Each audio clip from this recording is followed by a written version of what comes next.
के जीताई दी हो, सांसद बनाई दी हो। हमारा पवन सिंह भैया के जीताई दी हो, सांसद बनाई दी हो। उनके आरा से दिल्ली तक पहुँचाई दी हो, सांसद बनाई दी हो।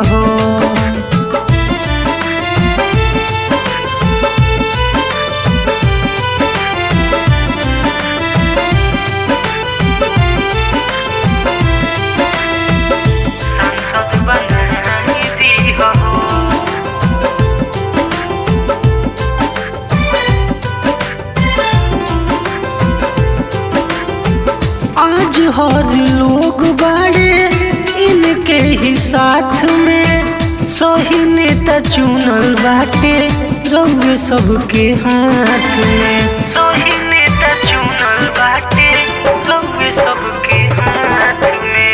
ओ बोले तो ऊंचा कोइले आरा के नाम हो, क्षेत्र खाते कोई चाहो ताज कुछ काम हो।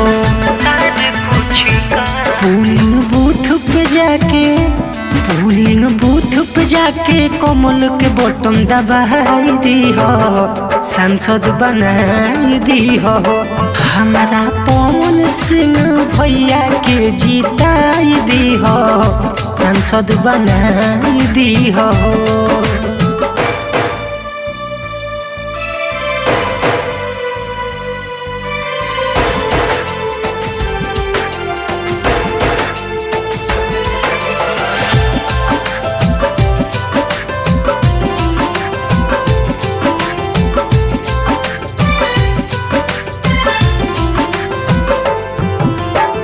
अब के बाद था चोली के बा कितना पानी में, पवन सिंह भैया के रथवा जाई राजधानी में।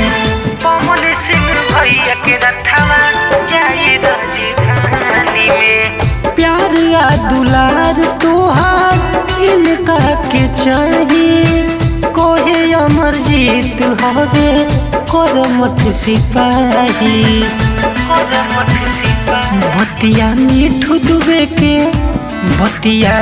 दुबे के तू खूंटे गठियाइली हो, सांसद बनाई दी हो।